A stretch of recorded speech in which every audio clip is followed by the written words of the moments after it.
अध्याय 12 भक्ति योग। अर्जुन ने पूछा, जो आपकी सेवा में सदैव तत्पर रहते हैं या जो अव्यक्त निर्विशेष ब्रह्म की पूजा करते हैं, इन दोनों में से किसे अधिक पूर्ण माना जाए? श्री भगवान ने कहा, जो लोग अपने मन को मेरे साकार रूप में एकाग्र करते हैं और अत्यंत श्रद्धापूर्वक मेरी पूजा करने में सदैव लगे रहते हैं, वे मेरे द्वारा परम सिद्ध माने जाते हैं।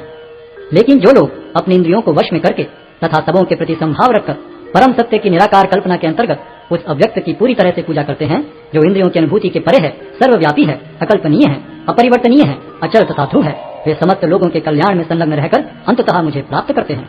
जिन लोगों के मन परमेश्वर के अव्यक्त निराकार स्वरूप के प्रति आसक्त हैं, उनके लिए प्रगति कर पाना अत्यंत कष्टप्रद है। देहधारियों के लिए उस क्षेत्र में प्रगति कर पाना सदैव दुष्कर होता है।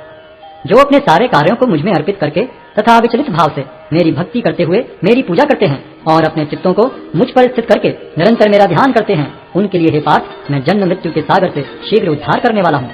मुझ भगवान में अपने चित्त को स्थिर करो और अपनी सारी बुद्धि मुझ में लगाओ। इस प्रकार तुम निस्संदेह मुझ में सदैव वास करोगे।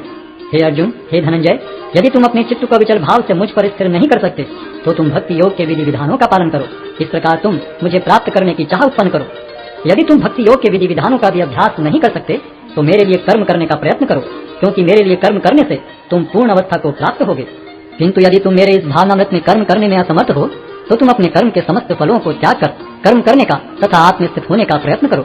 यदि तुम यह अभ्यास नहीं कर सकते तो ज्ञान के अनुशीलन में लग जाओ, लेकिन ज्ञान से श्रेष्ठ ध्यान है और ध्यान से भी श्रेष्ठ है कर्म फलों का परित्याग, क्योंकि ऐसे त्याग से मनुष्य को मन शांति प्राप्त हो सकती है। जो किसी से द्वेष नहीं करता लेकिन सभी जीवों का दयालु मित्र है, जो अपने को स्वामी नहीं मानता और मिथ्या अहंकार से मुक्त है, जो सुख दुख में संभाव रहता है, सहिष्णु है, सदैव आत्मतुष्ट रहता है, आत्म संयमी है तथा जो निश्चय के साथ मुझ में मन तथा बुद्धि को स्थिर करके भक्ति में लगा रहता है, ऐसा भक्त मुझे अत्यंत प्रिय है।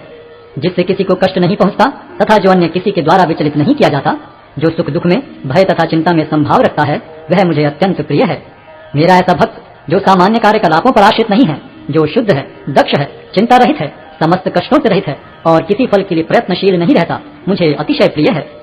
जो न कभी हर्षित होता है न शोक करता है, जो न तो पछताता है न इच्छा करता है तथा जो शुभ तथा अशुभ दोनों प्रकार की वस्तुओं का परित्याग कर देता है, ऐसा भक्त मुझे अत्यंत प्रिय है। जो मित्रों तथा शत्रुओं के लिए समान है, जो मान तथा अपमान, शीत तथा गर्मी, सुख तथा दुख, यश तथा अपयश में संभाव रखता है, जो दूषित संगति से सदैव मुक्त रहता है, जो सदैव मौन और किसी भी वस्तु से संतुष्ट रहता है, जो किसी प्रकार के घर बार की परवाह नहीं करता, जो ज्ञान में दृढ़ है और जो भक्ति में संलग्न है, ऐसा पुरुष मुझे अत्यंत प्रिय है। जो इस भक्ति के अमर पथ का अनुसरण करते हैं और जो मुझे ही अपना चरम लक्ष्य बनाकर श्रद्धा सहित पूर्ण रूपेण संलग्न रहते हैं, वे भक्त मुझे अत्यधिक प्रिय हैं।